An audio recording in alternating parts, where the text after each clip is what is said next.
और जो जी 2024 तक आगे बढ़े, ये हम लोगों को देखना है। जी जी जी। मैं बिलाल साहब आपके पास आता हूँ। अब मेरे पास कुछ सूचनाएं आई थी जो मैं शेयर करना चाहूंगा कि बैंगलोर के अंदर बहुत बड़ी संख्या में हमारे भाई बहन काम करते हैं जो नॉर्थ ईस्ट से आते हैं, मणिपुर से, मिजोरम से और बाकी स्टेट से, बहुत भारी संख्या में। और कई बार उनके खिलाफ वहां पे कुछ प्रदर्शन भी होते हैं, रोष भी होता है। तो बहुत बड़ी संख्या में है वो, मतलब लाख से भी ऊपर काम करते हैं।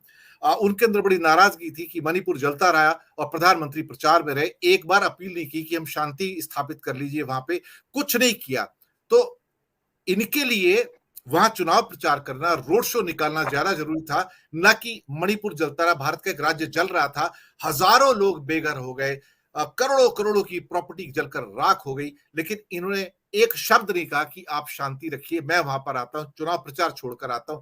नहीं, ना ये गए और ना ही आपके सो कॉल्ड शाह साहब वहां गए।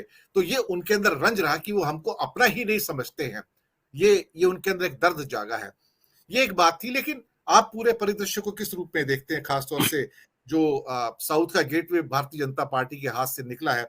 तो कहीं ना कहीं चिंता की रेखाएं तो उनके माइंड में भी आएंगी। वो भी संकेतों को समझ रहे होंगे कि हाँ, ये भूकंप आने जा रहा है, तो तैयारी कर लो, कहीं ऐसा ना हो कि ज्यादा धर्मांधता में जाके कहीं हम और अपने पैरों पर कुल्हाड़ी ना मार ले। बिलाल साहब। देखिए वोरा जी, सभी पैनलिस्ट ने बड़े सुंदर पॉइंट स्कोर्स किए, बड़े अच्छी तरीके से बात रखी है, बड़ी तार्किक बातें रखी हैं और बड़ी गहराई से गुजरात को ट्रेस करने की कोशिश की है। मैं दोपहर भी आपके साथ था, लेकिन इस 5 बजे की डिबेट में मैं कोशिश करता हूं कि कुछ एक नए तरीके से इस डिबेट को आगे बढ़ाऊं। और मैं यहाँ पर जेडीएस जनता दल सेकुलर पर कुछ कहना चाहता हूँ। दरअसल जो जनता दल सेकुलर की जो भूमिका थी, जो बार बार ये क्लेम कर रही थी हम किंग मेकर की भूमिका में उभर के आएंगे, और जैसे ही चुनाव संपन्न हुआ और जो टिप्पणी जनता दल सेकुलर की के नेताओं की तरफ से एक प्रेस कॉन्फ्रेंस करके रखी गई, उस पर सभी लोग चौकन्ने हो गए। क्योंकि पोस्ट पोल अलायंस की जो भूमिका थी, जो जनता दल सेकुलर और कांग्रेस के बीच में देखी जा रही थी, अगर जनता दल सेकुलर उतना सीट्स ले आता और कांग्रेस की सीटें उतनी नहीं आ पाती, ताकि दोनों के कॉम्बिनेशन से सरकार बनती, तो उस प्रोस्पेक्टिव को एक बड़ी चिंता की दृष्टिकोण से देखा जा रहा था।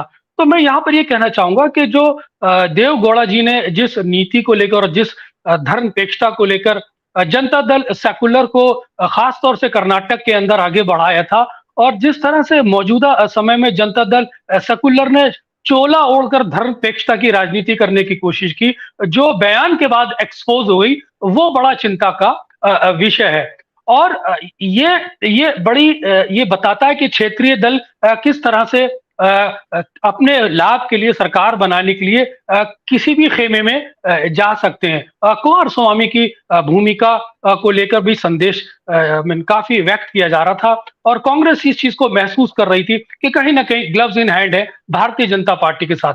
तो उस बयान ने उसकी कहीं ना कहीं उससे पर्दा हटाया है, और जो एक वेटेज था जनता दल सेकुलर का, जो पोस्ट पोल अलायंस से संभव था कांग्रेस के साथ, वो वेटेज कम हुआ है। और ये या कहूंगा कि ना खुदा मिला ना विसाले सनम, ना इधर के रहे ना उधर के रहे, ना तो भारतीय जनता पार्टी के साथ जा सकते हैं, और कांग्रेस फुल फ्लेज मेजोरिटी में आ गई है, तो वो वेटेज नहीं ले पाएंगे जिसकी अपेक्षा पोस्ट पोल अलायंस के बाद की जा रही थी। तो ये मैं एक महत्वपूर्ण पॉइंट जो मेरे माइंड में था, मैं यहाँ पर ऐड करने के साथ साथ आगे ये कहना चाहूंगा कि जो क्षेत्रीय छत्रपों की जो भूमिका है वो काफी महत्वपूर्ण है, चाहे वो डीके शिव कुमार हो, सिद्धारमैया हो। साथ ही साथ पार्टी के जो इंटरनल सैबोटाज है वो किस हद तक किसी भी पार्टी को डैमेज कर सकते हैं, ये कर्नाटक का एक जीता जागता उदाहरण है।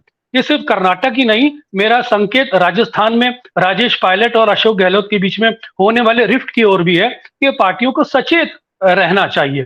साथ ही साथ धर्म की राजनीति की बात चल रही थी, तो धर्म की राजनीति के संबंध में ये कहना चाहूंगा कि हाल ही फिलहाल में आपने देखा होगा सुप्रीम कोर्ट ने बहुत ही डीप ऑब्जर्वेशन के साथ ये कहा था कि जो भी सांप्रदायिक भाषणबाजी करेगा चुनाव के अंदर, उनसे संबंधित सीधे सीधे एफआईआर दर्ज की जाए, और अगर कोई ऐसा नहीं करता है तो ये अवमानना की परिधि में माना जाएगा।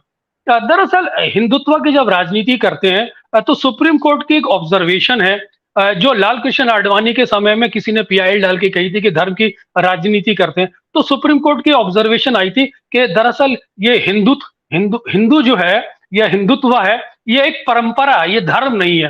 तो ये वो ग्रे एरिया है जिसके माध्यम से आप हिंदुत्व की राजनीति को कर पाते हैं, और इस पर सुप्रीम कोर्ट को एक डीप थिंकिंग के साथ स्पष्ट कर देना चाहिए कि धर्म की राजनीति की जो व्याख्या है वो किस तरह से भारतीय संविधान के अनुरूप होनी चाहिए या नहीं होनी चाहिए। क्योंकि अगर आप सीधे सीधे धर्म की राजनीति करते हैं तो वो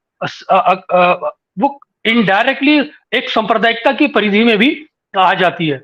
तीसरा पॉइंट मैं यहां कहना चाहूंगा कि जो बजरंग दल पर पाबंदी की बात थी, वो कांग्रेस का एक एक एक कैलकुलेटेड स्टेप था। दरअसल कांग्रेस ने जहां भारतीय जनता पार्टी को ट्रैप करने की कोशिश की थी और भारतीय जनता पार्टी ये समझ बैठी कि इसके माध्यम से हम ध्रुवीकरण कर लेंगे, वो कर्नाटक की भूमि में एक रिवर्स स्विंग की तरह काम किया।